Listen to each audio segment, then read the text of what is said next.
And kuna Genesis chapter 18. Ndokuda kuparidza yandoda kupa musoro unoti zvinoitika kana washanyirwa. Zvinoitika kana washanyirwa. Zvinoitika kana washanyirwa. Musikuifarira imimi. Ndati zvinoitika kana washanyirwa.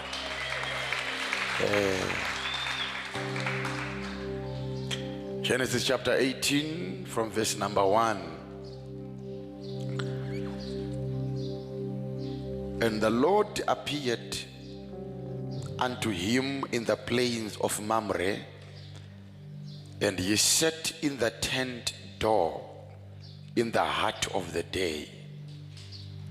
And he lifted up his eyes and looked, and behold, 3 men stood by him.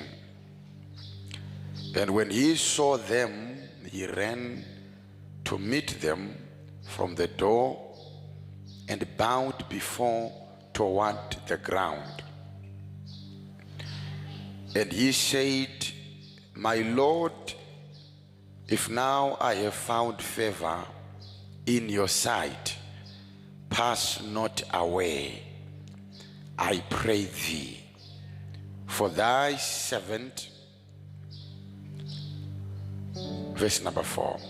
Let a little water, I pray you, be fetched, and wash your feet, and rest yourselves under the tree.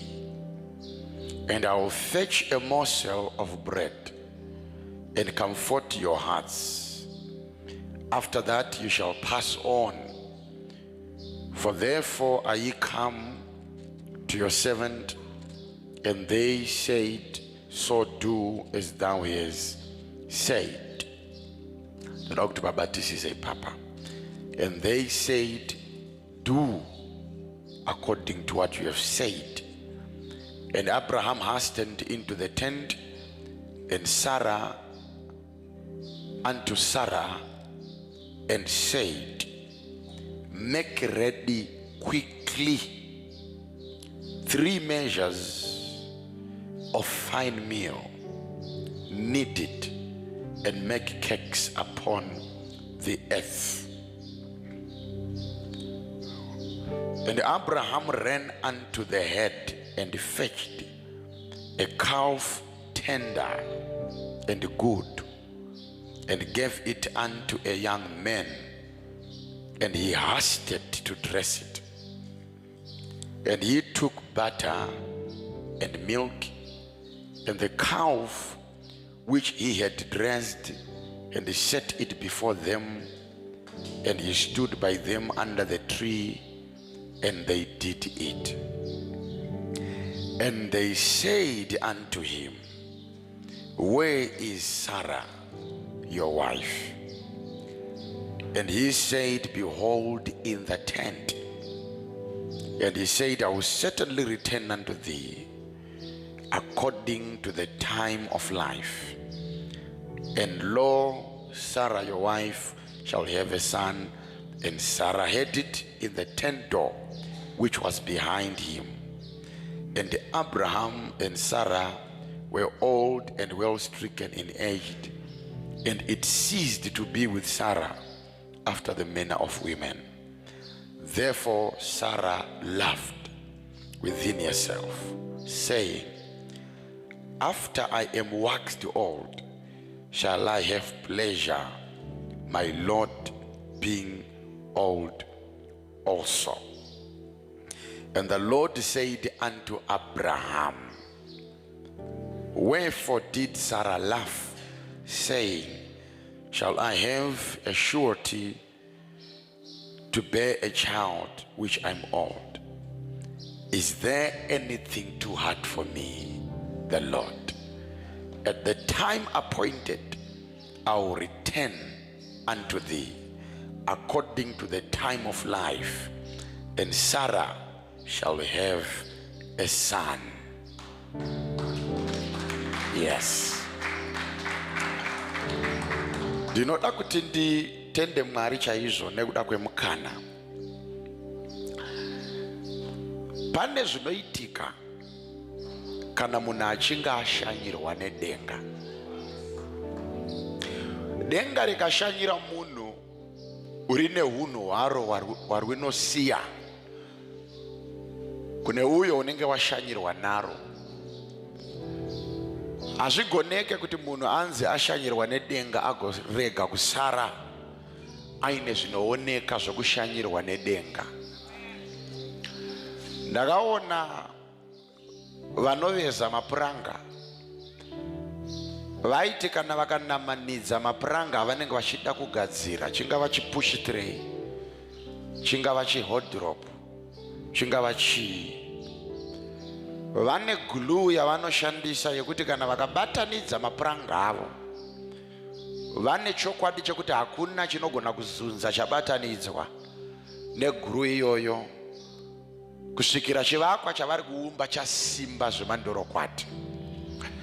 Saka waizoti kana wakuda kuti kudambure pabatanidzwa, hongu waigona hako kusvika pakudambura, but waizoona kuti kune misidzirwa yepuranga rimwe yasara kune rimwe puranga. Pane kunamirana kwekuti kunyangwe magona kukwachura hamuzombofa magona kukwachura zvese. Ndakaona ndokubva ndaziva kuti kana munhu achinge anamatidzwa naMwari, kunyangwe zvikadii pane umwari hunotosara paari, nokuti Mwari haagone kubatira pamunhu agorega kusiya umwari pamusoro pemunhu waainge abatira. Ameno ndikunzika mushe. Saka denga rikakumhara rine zvinhu zvarinosiya zvinoita kuti paunofamba uve munhu akasiyana nevamwe. Kushanyirwa nedenga ndo chinhu chinofanira kunge munhu wese achichemera. Vabereki taneta nekushanyirwa nevanhu. Tinoda kuti denga rimbotishanyira nezita raJesu. Ndino kuti kashanyiriro kanoita vanhu kumba kwako kudai kari kashanyiriro kanoita Jesu. Vamwe venyu mungadai musiri pamuri nanhasi, but ndiri kufara paservice ino kuziva kuti Mwari wandiudza akati ndichakushanyira, ndigokushanyira uye ndigokusiyira minana yedenga, nyika igoona kuti hauna kushanyirwa nomunhu asi washanyirwa naMwari wokudenga denga. Kana ugere ipapo ndoda kurayira nezita raJesu, unobva pano wakatakura kushanya kwaMwari uye denga rinokugara nezita raJesu. Nganipo amen yakanaka here? Nganipo amen yakanaka? Mwari kana akashanyira munhu anomupa zvedenga. Genesis chapter number 18 inotanga ichiti, zvino nezuva Abrahama agere pasuo redumba munyika yeMamre. Bhaibheri rinoti zuva raipisa chaizvo. Ndokubva aona varume vatatu vachiita sevanofura. Agere zvake pasuo redumba, ronzi dumba itende. Kuchipisa pakati paro zuva, kusimudza musoro Abrahama kuona wane kune gurupu revarume vari kunzi vainge vari 3 vaipfuura havo nepedyo nomusha waAbrahama. Abrahama ndokubva aona kuti varume ava hongu magemenzi avainawo akafanana nangu, ndebvu dzavo nedzangu dzakafanana, but pane kakubwinya kari pamusoro pevarume ava. Varume ava vaita sevari kupfuura. Inini muparidzi ndini ndakutoti vaita sevari kupfuura, but ukareverenga shoko rinoti varume vaifura. Tinozoona kuti vaitenge vachiita sekunge vari kupfuura pakuzobvuma kukoneswa vachipinda mumusha waAbhurahama. Vaipfuura vari vatatu, vakananga kuSodhomu neGomora. Varayirwa naMwari vakanzi endai muparadze Sodhomu nokuda kwechivi chayo nyika. Mwari ndiye akazoti hakuna chandingaita ndisina kumbenge ndaudza muprofita. Do you know kuti ukadiwa naMwari unosvika pakudiwa nedenga zvaya zvokuti kana anohwina maelections haahwine kusvikira waudzwa kunzi achahwina. Anotorudzira izvozvo zvekunzi hausati waudzwa iwewe. Auri kunzwa zvandiri kutaura? Hakuna chinoitika mukuwadzana denga risati ratiudza. Kana tatomira pano hatina kuuya kuzoita vafundisi bedzi, tatogadzwa kuva maprofita eguta. Nedenga rinotipa trust pamusoro pezvichaitika mulife yevanhu.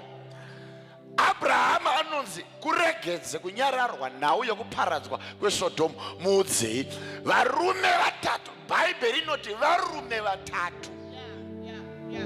Right? Ndokubva vafamba vari vatatu vachipfuura.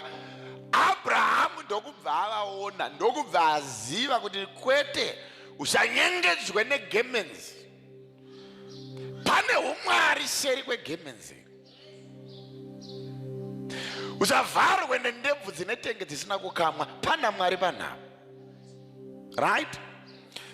Bhaibheri rinoti ndokubva Abrahama amhanya, ndokubva anochingura varume vatatu, ndokubva avagombedzera. Kuti varume ndapota pfuuraiwo nepamusha wangu. Invitation yaunoona kuti panapa ndinokarunge ndakudisturba vanhu. Ndavarume vachifamba vanoratidza kuti vairevesa vakananga kwavaienda. Ane zvivindi zvekugona kumhanya kunomisa akapfeka fesi yebasa, kumushandura rwendo kuti ngaapinde pamba pangu.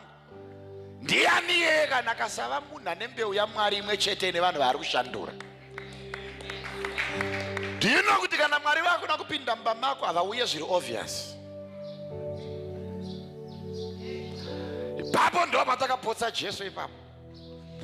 Dava kana Jesu akushanya auye zviri obvious. Anokuvinga so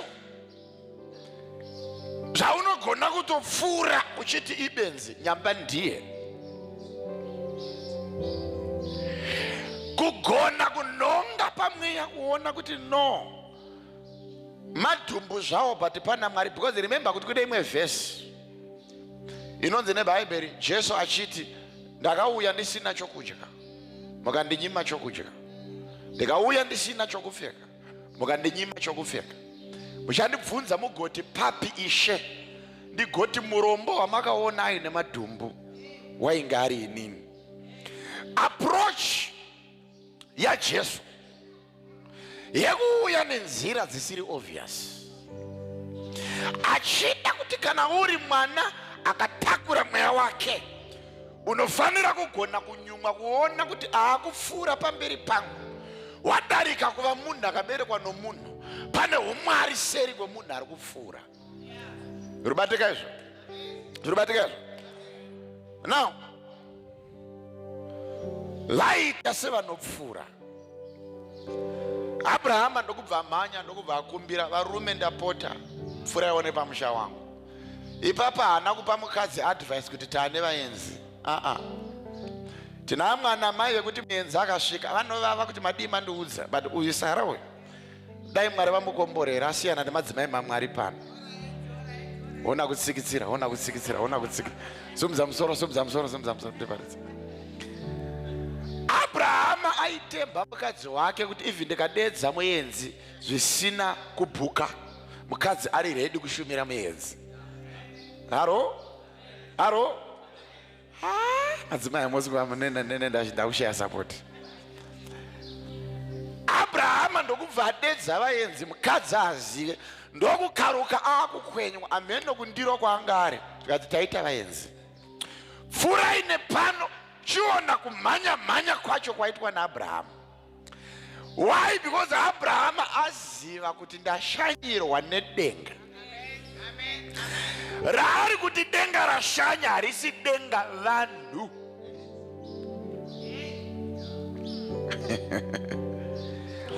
Murume mukuru kukunya magemenzi, kumhanya kupinda mudanga kubata varanda. Unonzwa anoti batai mhuru, batai mhuru, iti mhuru. Pazvipfuyo zvese ndibatirei mhuru. Bible rinoti a calf, kamombe kechidiki kachine nyama nhete, kekuti ukakanda pabhurai akatore maminitsi kaibva votsenga. Ari kuziva kuti ndashanyirwa nedenga. Kana denga rakuruma nyama rifanire kudhadhamura nyama. Ngaritsenge denga zvaya zvekutenge riri kusvisvina maswiti richitsenga nyama. Kuona kuti pano ndashanyirwa. Kana ndashanyirwa ngandicreate atmosphere yekuti denga riburutse zvese zvarinaro pamusoro pelife yangu. Tine vanhu vakashanyirwa vakasiya denga richienda risina kubhengera deposita zvese. Vabereki pane mabatirwo anoitwa vanhu vakatakura denga nekuti ndo denga rinenge rashanya, vekuti kunyangwe kana vaine chavainacho chavanga vasiri ready kusiya vanochisiya chete. Paita munhu anoziva kubata mhuru inosvika mutumwa ataura zvaanenge asina kuronga. Batai mhuru. Unoziva here kuti mhuru inonakidza ka because ukairuma yemhuru unoprofita.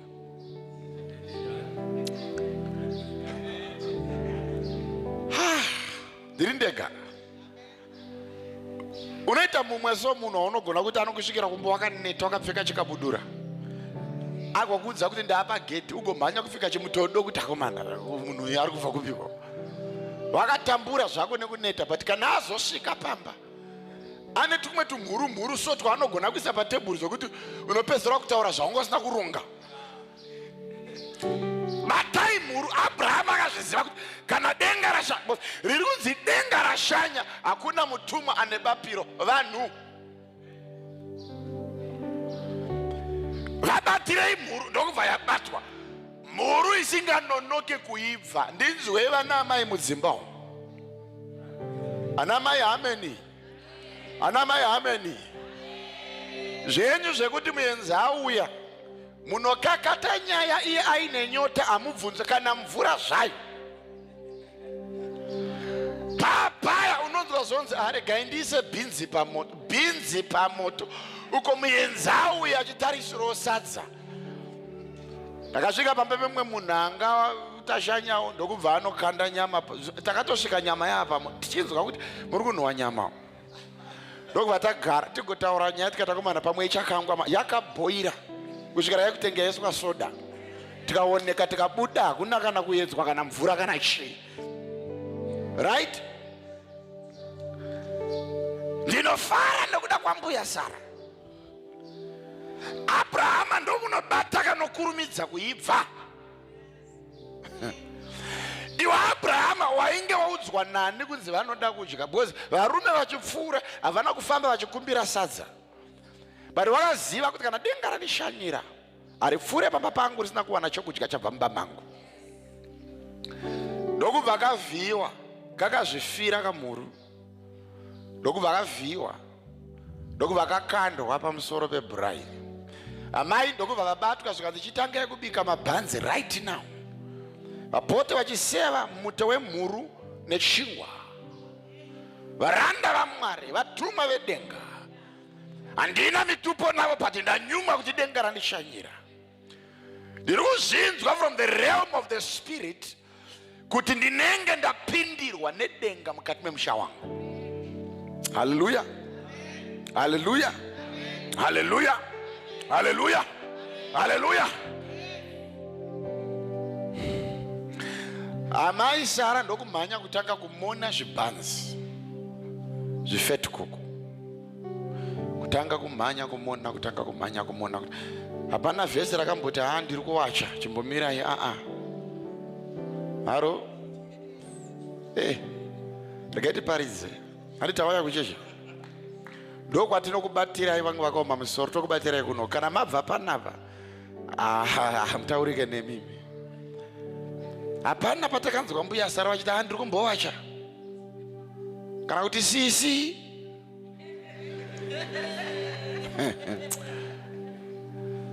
Yese yadedzerwa sisi. Ndakaroora sisi here vana?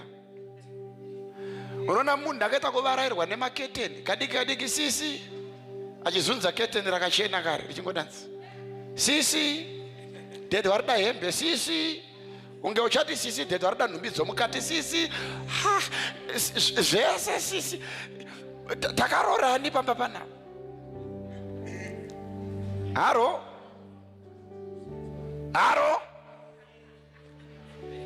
ona kutsikitsira. Ndati haro.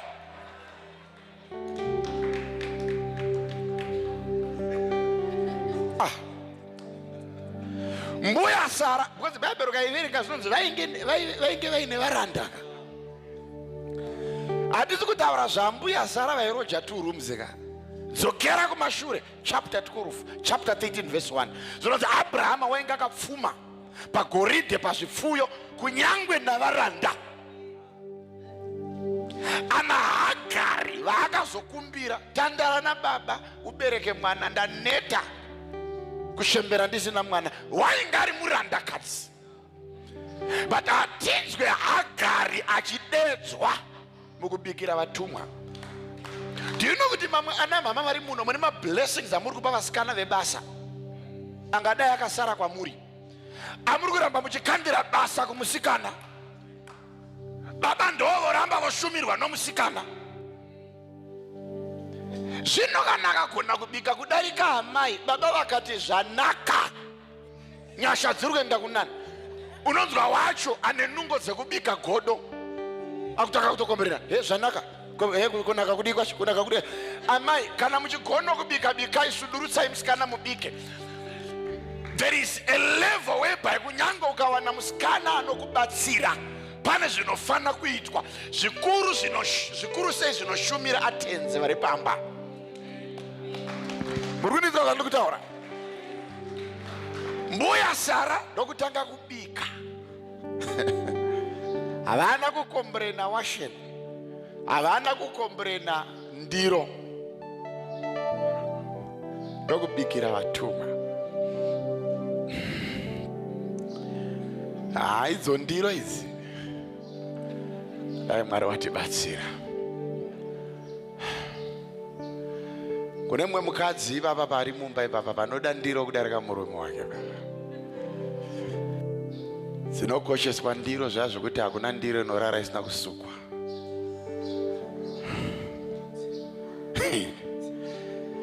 Kanzwa zvakanzi ndiro dzangu, ndiro dzangu, ndiro dzangu, ndiro dzangu. Mapete, mapete, mapete. Amai ndoda kuziva kuti makavinga ndiro here pamba ipa, kwakusina ndiro here kwamakabva uko. Zvamakuda kukoshesa ndiro pamba panapa. Kusvikira murume anoita sekunge akaroora piro pamusha. Unoona munhu andozorariswa nebhora. Amwe kuda bhora hauroti varida vachikura. Kutozoona kuti hezvo ndiro dzatora munhu wangu pano. Ndasara ndangondega maketeni nendiro, maketeni nendiro, maketeni nendiro, makapeti, makapeti, maketeni, makapeti, makapeti. Togarira makapeti. Do you know kuti mutumwa wekutanga kana uri mukadzi wanofana kushumira zvakanaka murume akakuroora? Vana baba, makaona madzimai enyu dzikava nhubu inharo, pano tinoparidza zvese. Ukamuona kabva pano iri nhubu, ndiye.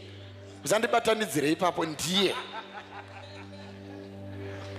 Murume wekutanga, mutumwa wekutanga wa Mwari mulife yomukadzi murume wake. Haro? Bible unonzwa ichiti kunyangwe nambuya Sara vaiti kuna Abrahama, tenzi wangu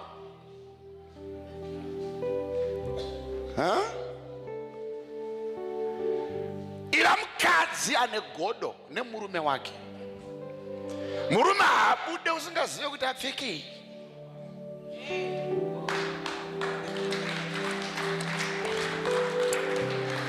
Ukangomuunzwa murume akuti ndakunonogeza, ari kuzama kukuudza kuti gara maisodzi dzinopfekeka pasaiti. Anobuda zvino achizunza musana unoyi, ndiye akutanga kugujunura mbatya kutsvaka zvekupfeka. Na weakness yedu varume hatigone kurongedza, tinosiya taparadza. Taparadza kudaro futi mopopota. He mune maoko anenge ekamba makuparadza paradza hembe dzangu panapa. Ko imi pandanogeza matadza kuziva here kuti ndichada kupfeka.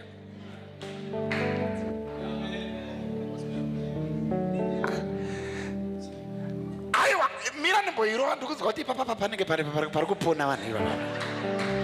Ipapa. Akomana.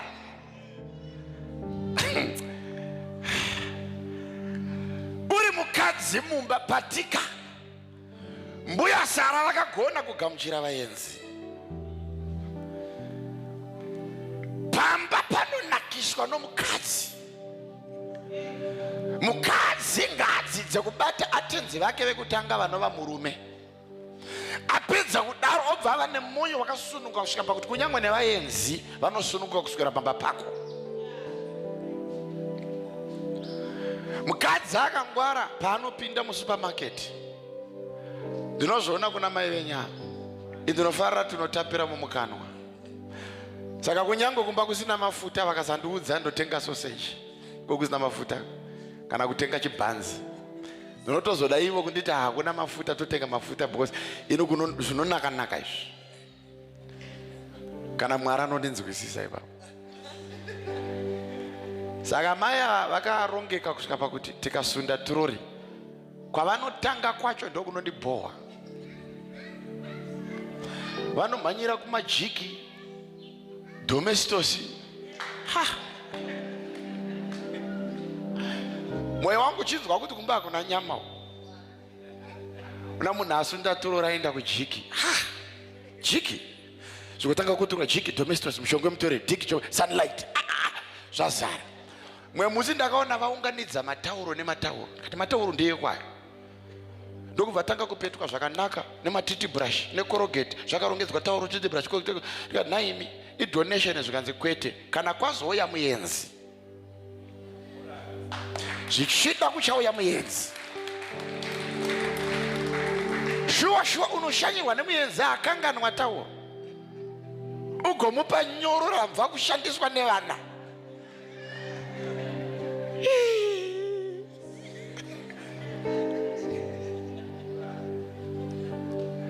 Muenzi ndiye anoti ari mubathroom ndiri kukumbira tauro, ugomupa nyoro tauro rabva kushandiswa nevana. Kune vamwe vaenzika vanongoti matandara nyaya mogozonadi arara. Chokusukisa mazino haana. Amai vakarongeka mukushanyira mukubata vaenzi zvakanaka. Ndinoti kune sipo yemuenzi, kune tauro remuenzi, kune tutu brush yemuenzi, kune gumbeze romuenzi.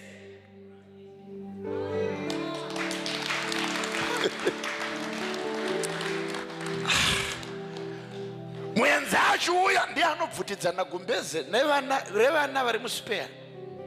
Vana kuita hasha kunzi muenzi auya.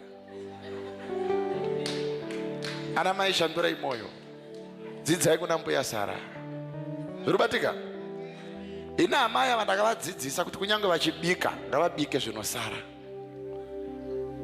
Mukadzi akarongeka abike sadza rokwanirana potonzi rapera.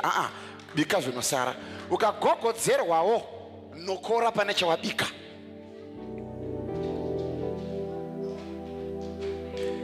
Tinoona mbuya Sara vachibata vaenzi zvakanaka. Zvichiudza kuti kugona kubata vaenzi uku kwakatangira pana baba.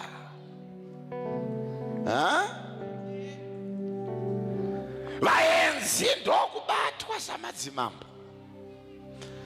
Vakapiwa zvokudya. Mhuru ikayanikwa pamoto. Zvifetiku kuna mabhanzi zvikatanga kukandwa mumafuta. Vaenzi vacho vashanya havana t-shirt yechechi yavakapfeka, kufamba zvavo negemens risina logo. But kune mukadzi nomurume akanyumwa kuti kunyangwe ari munhu akafanana nevamwe pane musiyano pamunhu uyu. Vabereka vasi vanhu vese vanokushanyirai vari vanhu, vamwe vacho vatumwa. Dzidza kugamuchira vanhu uchiziva kuti kuseri kwevanhu kuna Mwari. Akomana ndiri kuparidza here vana ava. Pfuraiwo pamba pangu. Amai, muru akomana, muru yauya, matumbu akutosvinwa, zvinyenze ipapo ipapo. Pakutorohwa brai, zvifetikuku zvakutokangwa. Uko vatumwa vachiona zvavo vachikomborerwa, vachiona murume akarongeka uyu. NdaAbhurahama anga akapfuma. Ndinorayira nezita raJesu, uchapfumiswa katatu kupinda zvazviri Abhurahama. Unomboziva kuti njere dzaMwari chaidzo hadzisi pakuti uve murombo iwo. Unoziva izvozvo? Mwari vane shungu dzekuti udye zvichisara. Kusiya haisi wastage kuna Mwari, a sign of blessing.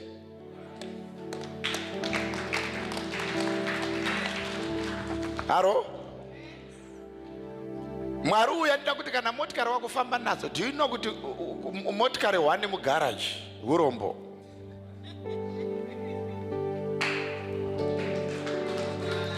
Vabereki ndinzwa imushe vana. Ndikuparidza zvinhu zvakuda kuitwa naMwari mulife yenyu. Kana uchiri nemotikari one uri pedyo nekufamba netsoka,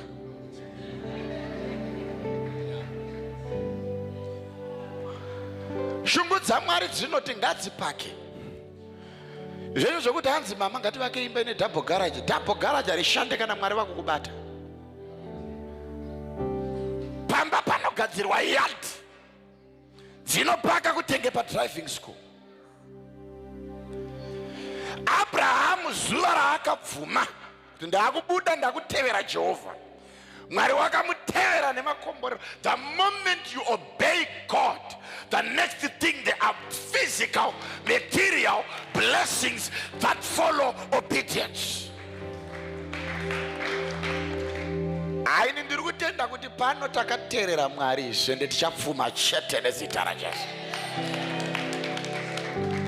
Ndakaudza Mwari ndikati handina mwana wandinoparidzira anopema. Zvekukwereta munyu zvakatanga neni baba zvikaperera pandiri. Ndakarwa nhamo dzako iwe. Ndati ndakarwa nhamo dzako iwe. Ukandinzwa ndichiti ndakakwereta munyu kukuudza kuti takatopfuura level iroro. Mwana haatangire pakatangira baba, mwana anotangira pari baba. Pandiri nhasi ndo your starting point. Tange kutsanyisa amai uchikwereta sauti uchitanzi baba vakazokwereta sauti. Iwe ndokurova zvandiri nhasi ndo pamunotangira naamai. Mwari wakandiita a standard of your blessing. Unofanira kufara nekuti Jehovha unoda kuti ufare. Abrahama akapfuma. Pfuma inotaurwa kunyangwe nemhando yepfuma zvinonzi kugoridhe anga akapfuma, kusirivheri akapfuma, kunyangwe nekuvaranda. Shamwari yangu kupfuma kwekuti murume umwe chete unonzi wainge aine army. Pangu pamba pakagadhwa zvonzi kudada kutambisa mari. Abrahama angane army.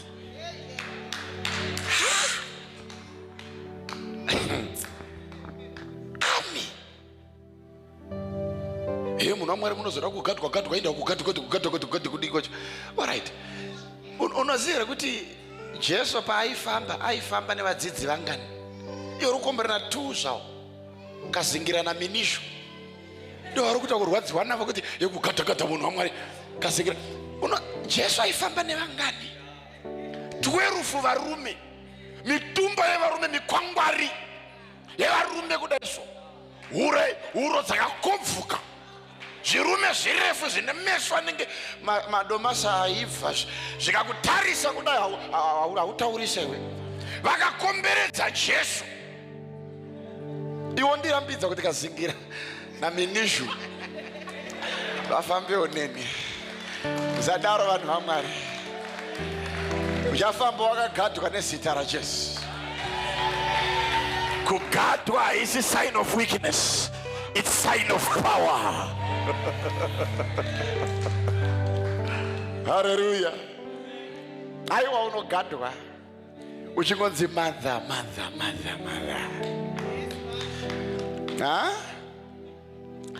Uchiburuka muvhongoma rakakwirira rekuti unotanga wakanda maoko panze makumbo asati abuda, obatwa samambokadzi, chinzitsikai nepapapa. Vabereki, upenyu ngaunake mani. Shamwari yangu, tinorarama life once ende tobva tafa hatidzoke panyika zvekare. Mwari ngaatipe kese kari panyika pana patisati tafa. Uregedze kuchembera usati waneta nekudya yogati. Hatidi chembere dzinonetsa mudzimba dzevarora.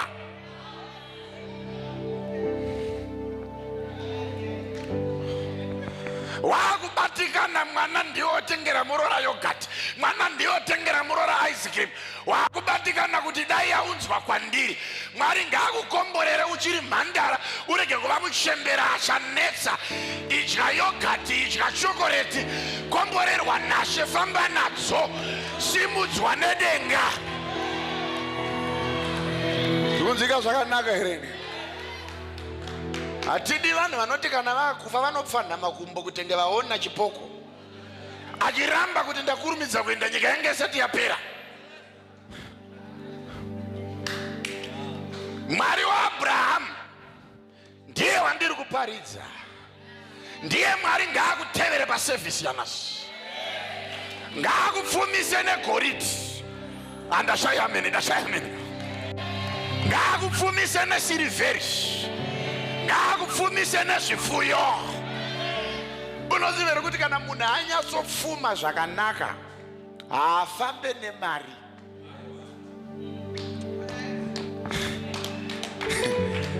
Ukaona anofamba nayo kunyangwe ari muno achiti anayo hausati wanayo. Kune kunonzi kupfuma kwekuti chese chawada hautenge nemari. It's a matter of a command. Chinouya pauri. Kana ukada liva kune mombe inozvidonhera izvozvo kupurazi.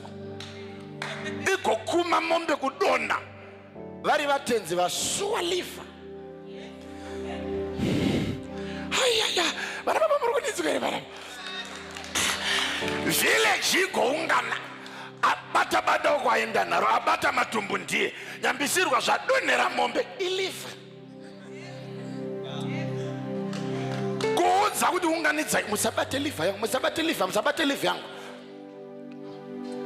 Ukada mukaka unongokamwa, ukada muriwo unotemwa, ukada mafuta une purazi rebhinzi wakuita yekusvina uchitengesa mushopu. Vabereki, pfungwa yekupfuma ndo yatakatakura. Ndati ndakatakura pfungwa yekupfuma. Mwari ngaatipe zvifuyo nemombe kusvika tavhura makambani ema-ice cream, makambani echimombe. Unoti ana dhendeiri raiva vaivatumwa here, ana kefalos. Unoti ukavhura chibhokisi chekafalos unofunga kuti mutumwa here. Munhu andoenda kutoireti sewe. Iwe kefalos. Ndino kuti ndasvika pakuti ndakatenderwa naMwari kupinda muupenyu hwevanhu vane zvinhu. Inokutenda Mwari akandidzikamisa kudai ndine dzunguze rako. Hawaimentena vanhu vandomentena iwe. Vanhu vane zvinhu ana baba zvokuti anokuverengera bhirikiso uripo.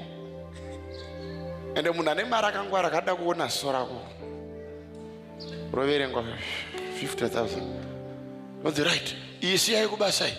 Ona foni mwe yapindu yeswa balaut mchichika. Saka une mari ipapo zonzi 70 kwete dollars ka 1000. What's the right? Siya kubasa. Utasori yenyu munhu wa Mwari. Tatiti zviziya.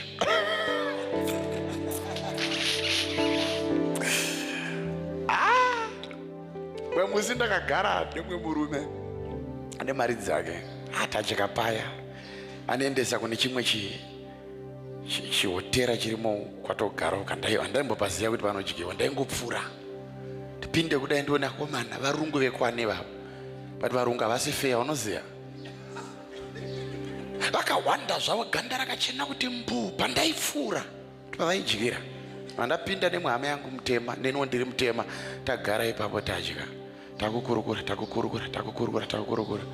Unoziva kuti paitaurwa mari dzokuti une mari 70 sisi yako basa, une mari 50 sisi yako basa.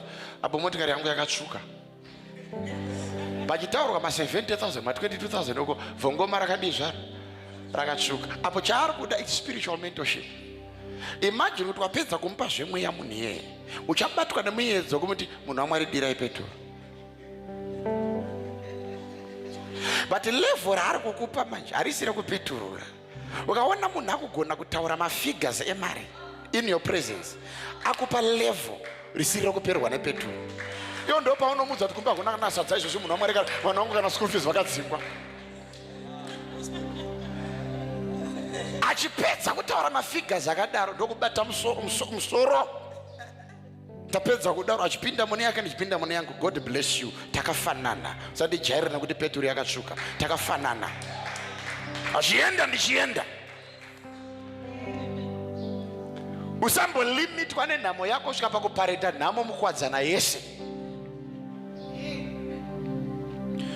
Une mweya waAbrahama, une mweya wekupfuma, une mweya weminda, une mweya wegoridhe. Inguva chete unoteverwa nazvo iwewe.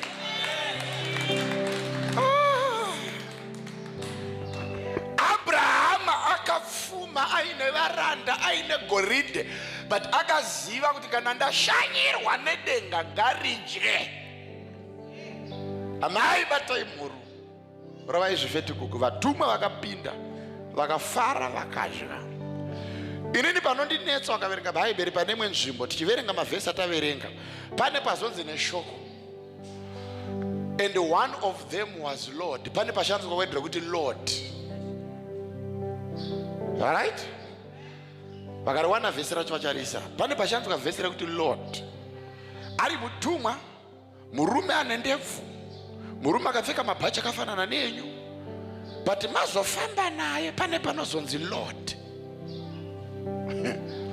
And the Lord wacho kana variwana vhesi iroro patati chiverenga ipapa mukadzika napo rina capital letter L, Lord. Vichikuudza kuti kunyangwe vari vatatu kudaro, wani wavo pakati wainge ari Mwari. Maiwe zvangu ona vhesi iro. And the Lord said unto Abraham. Lord wacho ona kwete capital letter L, ona yapa.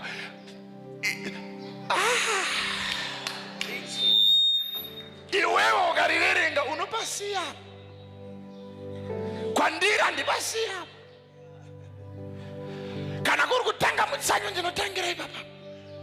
Ndingobhureka kusvika ndaziva kuti sei akanyora akasiyanisa mazwi.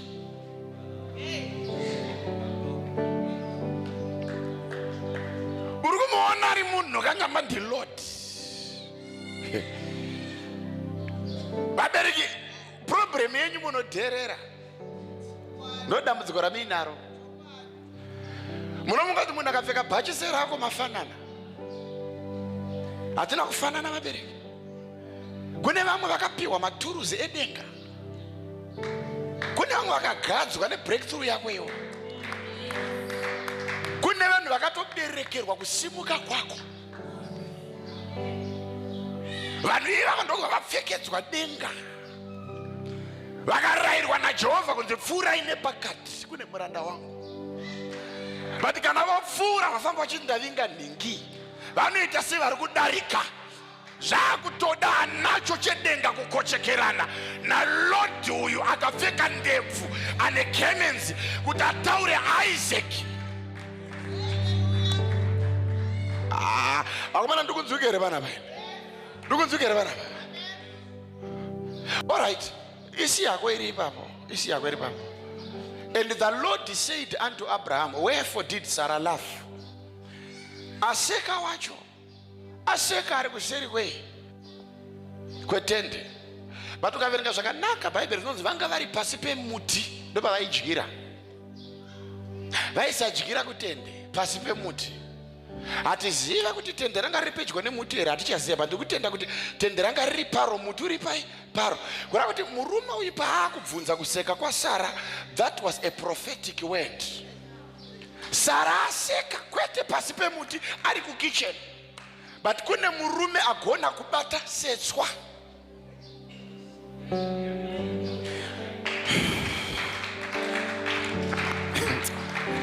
Do you know kuti unogona kukura pamweya kusvika pakutanga kunzwa vanhu vanokunyeya vari 2 kilometers away?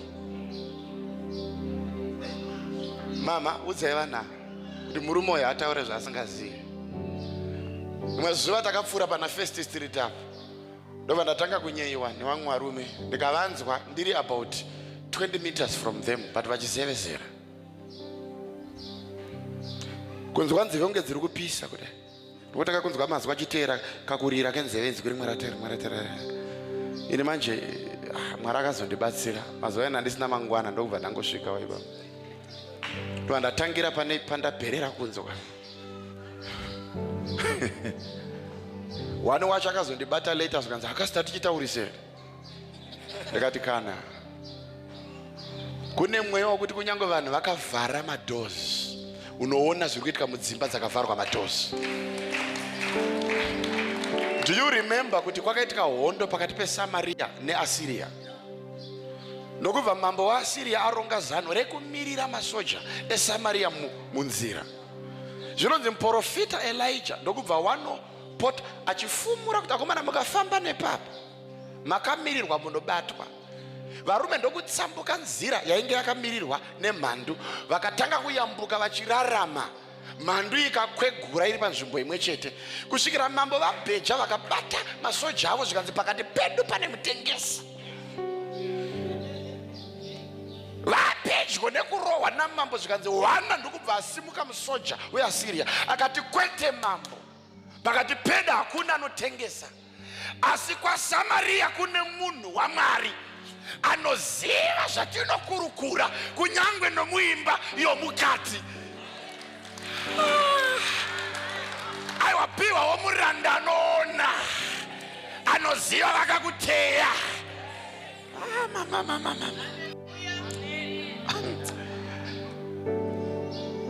Why did Sarah laugh?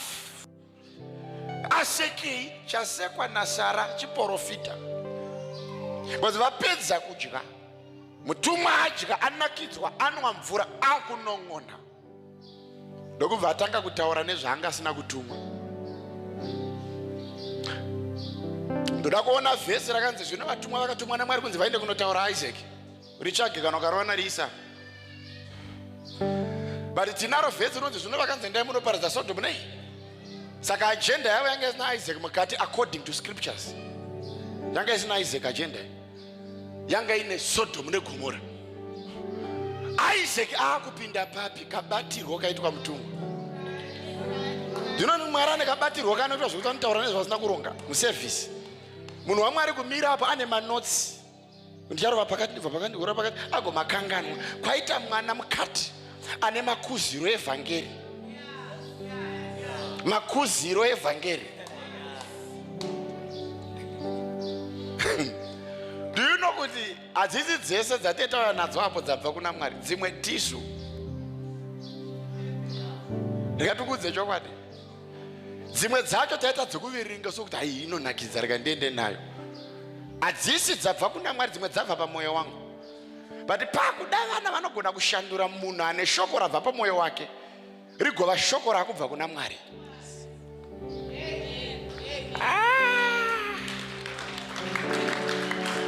Kabatirwa kemutumwa kusvikira akurova dzimwe nyaya dzanoti kunanda kuenda kupi. Nyambisirwa kune mwana anopota achiyanika mhuru pabrush, ane makuziro eshoko anenge chifetiko kufetiko, anoti richirohwa vate anenge achiti munhu waMwari pinda ine pamusha wangu. pindai nepavana vangu, pindai nepabhizinesi rangu. Shamwari yangu, nhasi service ino ndoda kungotanga kukuordena bedzi because Mwari wakushanyira nhasi. Because kana Mwari vakushanyira, vauye vari Mwari vanouya vari munhu. Ndakamira pano, ndakamirira Jehovha akushanyira.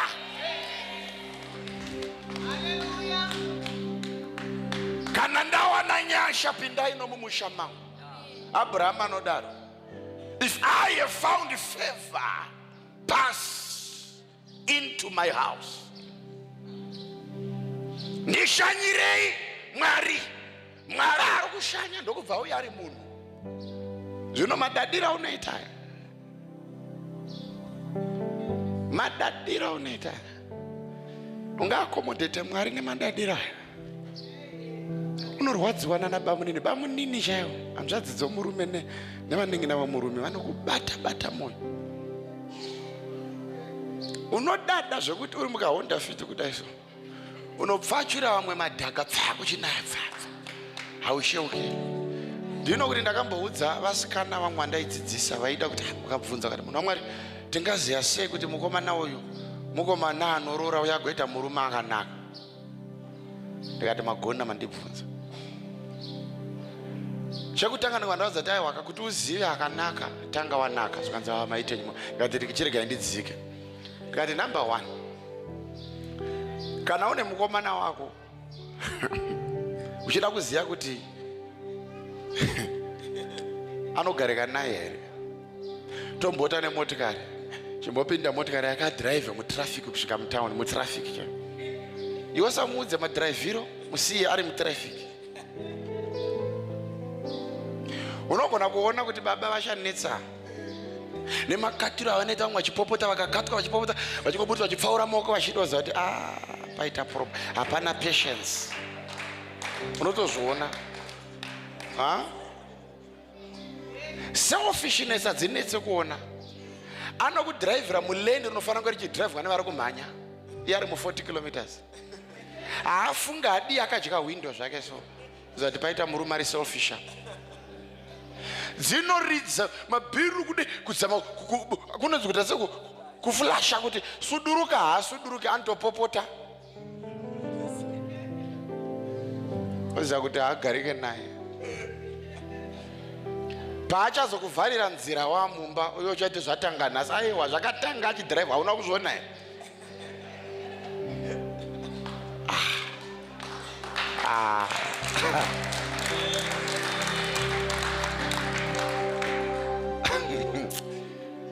Unotozviona so mapopotero. Vakauya vamwe vachida kundivabatsira kumba kwangu. Zvino anga ari mukadzi manje kwete murume. Ndiye angade mbiri yekupopota achidhiraivha. Ko murume aperwa, mudibatsire munhu waMwari, mukadzi ndinozonyara. Chii? Wanzi anogona kutotsika mabhireki chaiwo pakapa obuda opopota kuenda mumuromo kupopota kuti wandikatirei. Ende dambudziko ravo manje ranga risiri pane motikari, kumotikari yanga yaconclusion, but yanga itori yemumba nharo chaidzo kusaudzika. Ndokuona kuti aiwa nharo dzacho idzo dzinosaka munhu apopote kana akatwa idzi. Ndodzaonoona mumba achipopota. Papa ne munhu wandabatsira ipapa. Wandabatsira. Ana Abrahama vakaona vatumwa ndokubva vatanga kudiscerna. Do you know when the angel of the Lord connects with you, pane spiritual discernment inoitika kwaari. Ndokubva atanga kudiscerna kusvika pakuti Sara aseka, zvikanzi asekei. Kwasekwa naSara handiko kwavari, but akazvibata kuti Sara aseka. Ndokubva mutumwa atanga kuchipa Isaac zita rakubva paaction yaitwa nomukadzi. Ana mai, ngwarai hunhu hwenyu zvikuru sei kana muri panguva yekuda kutakura minana. Ngaachinzi Isaac zvireva laughter. Masekei panguva yekuya minana. Hunhu hwako haunoita panguva yekuwana munana, hunogona kutoredzera munana wako.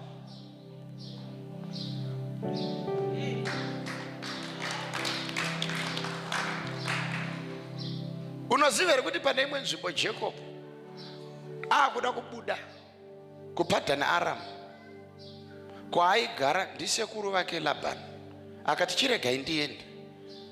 Zvikanzi naLabhani, alright, sarudza zvipfuyo zvaunoda. Zvikanzi ini kuti uone kuti ndina Mwari ndichatora zvine makwamba makwamba. Zvakanaka zviri perfect handibate. Labhani azivei, zvikanzi zvakanaka, tora zvine makwamba makwamba. Nyambisirwa ari kushanda netsotsi. Mukomana ndokubva asarudza zvine makwamba makwamba zvishoma shoma ndokuzisa parutivi. Zvinonzi iye ndiye anga ari mufudzi. Waiti zvino kana achinwisa mvura, waitora miti obva aidambura dambura oisiya ine makwamba makwamba, zvikuru sei miti yakamanzika manzika, oiyanika mumvura muri kunwira zvipfuyo, zvikuru sei zvipfuyo zvaakuda kubereka.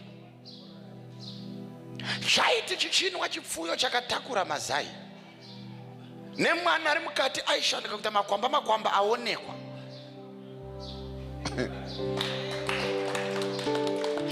Jacob achiziva kuti kana munhu akatakura minana, zvinomurunzira panguva yeminana zvinotevera nechibereko. Kese kamhuru kaberekwa kane makwamba. Labhani aone kuti kubva zuva raakati ndoda zvine makwamba makwamba, pano paakuberekwa dzine makwamba makwamba bedzi.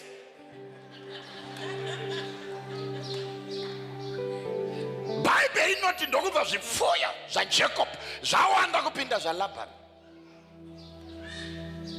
Mukomana akati tichagarirei pano kana takohwa? Ndokutora mabhebhi ake ndokubuda ndokudini, akatakura zvine makwamba makwamba. Zvikunzi zvine makwamba makwamba ndikudze shamwari. Mablessings anoti akatariswa navanhu anoti they are weak. They are places dzekuti vanhu vakasvika vanoti hapana chinobuda. Problem yenyu kana makuda kusimuka muri kutsvaga chinhu chakasimuka kare.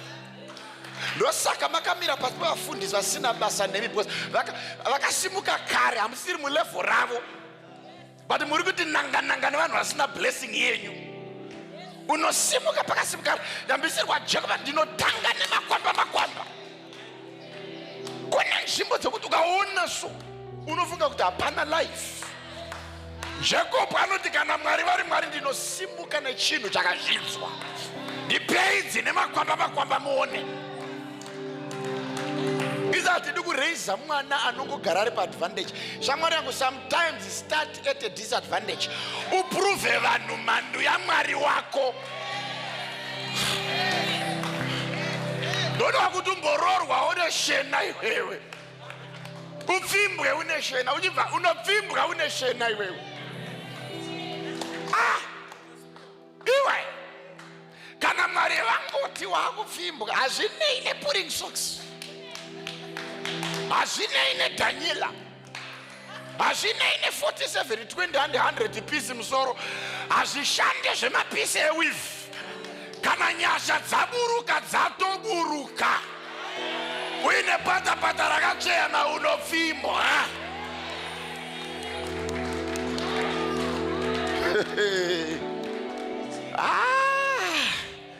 Ndaona zvikwangwari zvakanzi Rora Day zvawanda mukwazana. Kunyange vakakuvenga zvezvo pakusvika pakuti vanokuti wakanaka unge Cinderella, vokuvharira madhosi, vokuvharira madhosi. Mwari wedu haamiswe nevanhu mwanasikana. Vanogona kukutora vokukanda kumusha kuzasi kubwehera kusina anosvika. But Mwari wedu ndo paanongoreiza kamujaya kanongobatwa nemhepo. Ndokuti rega nditange business rekutenga mombe kumaruzevha.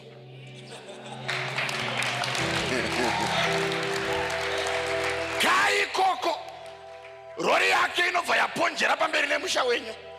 Kwabuda kuti rega ndikumbire pombi. Kanokuwana wakatakura deme remvura. Uri charakadenge yakavharwa nevanhu Harare. Minana ine marondero ainoita. Kana Mwari vati hongu ihongu, hakuna anomisa nyaya dzako. Unoroorwa uri kubwera ikoko nezita raJesu.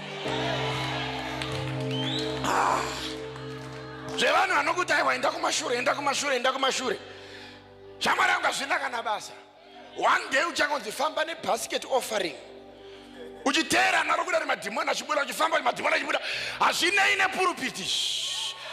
Uri hasha kubata murwere apora, nekuti time yako yakwana. minana yoda kuburuka.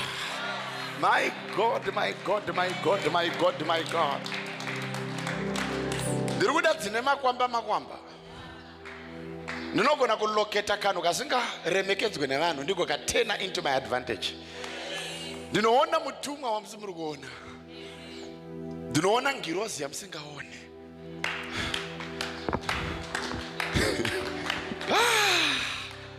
Ngirozi yamusiri kugona kuona. Ndinoiona kuti iyi ngirozi.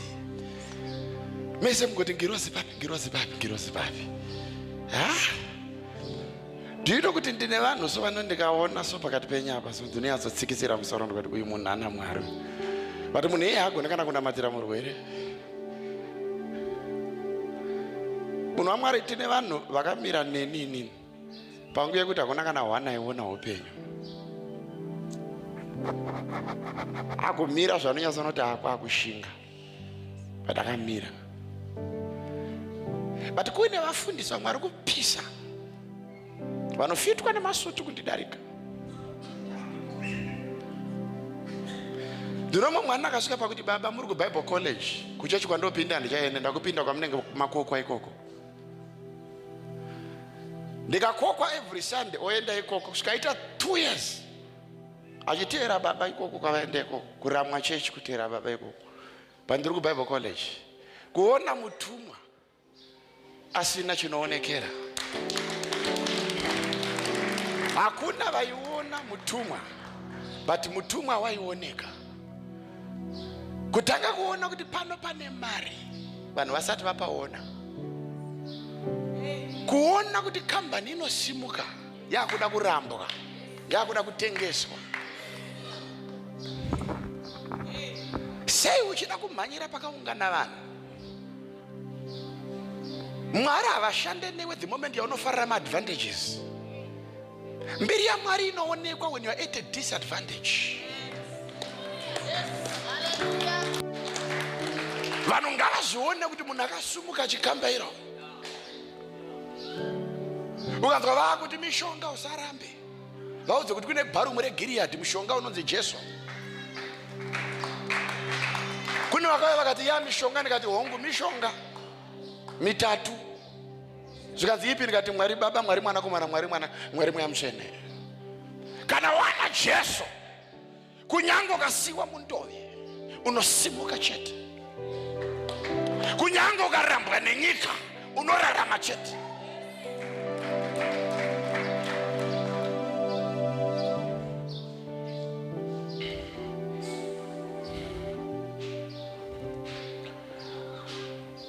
Varume vatatu ndoko vatanga kutaura mwana Isaac. If I be a man of God this morning, ndinotaura mwana wako mukomana, mari yako, shinu, imba yako inopera.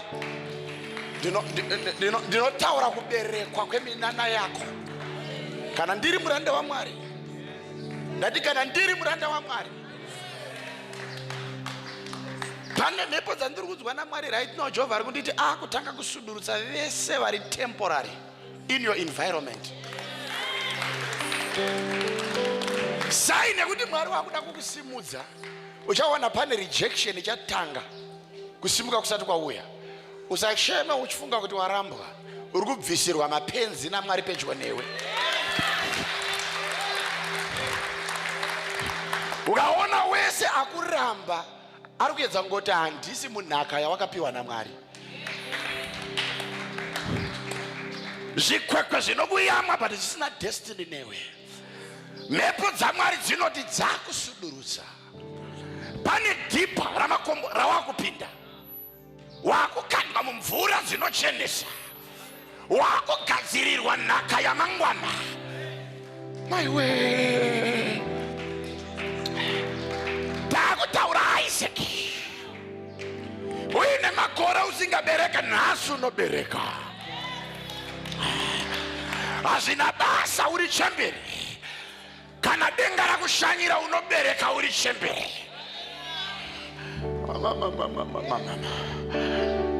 Zvinoitika chete kana denga rashanya. Handati zvinoitika kana denga rashanya.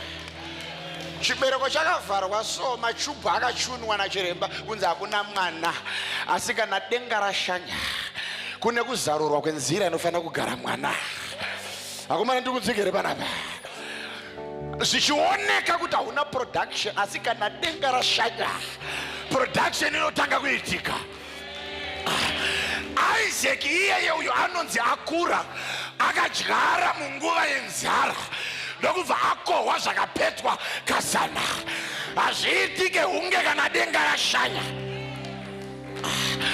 Vamwe vese vachiti kuna drought, but kuna akaona ability nepotential munguva yedrought. naMwariwo ndinoprofita nezita raJesu. Denga ngarikushanyire nhasi. Tanga kubereka kana wanga usingabereki.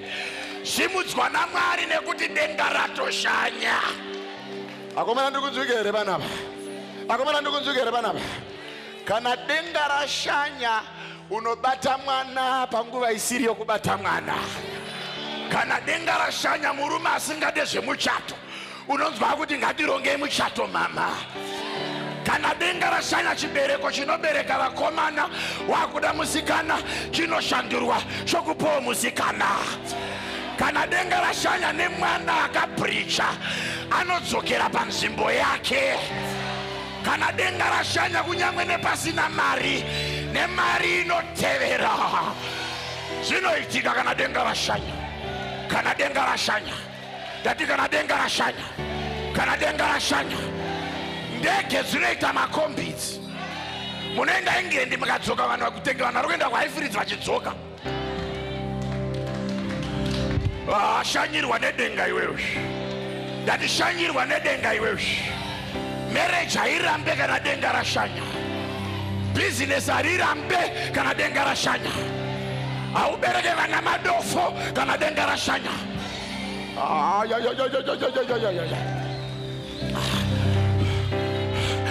Abraham ashanyirwa naro denga akabva abata Isaac. Dziri chembe nekuti Bhaibheri inoti zvaitika. Sara akaseka akati ndichafarawo here naatenzi vangu kuti zvemwana zviitike tichiona kuti taachembere.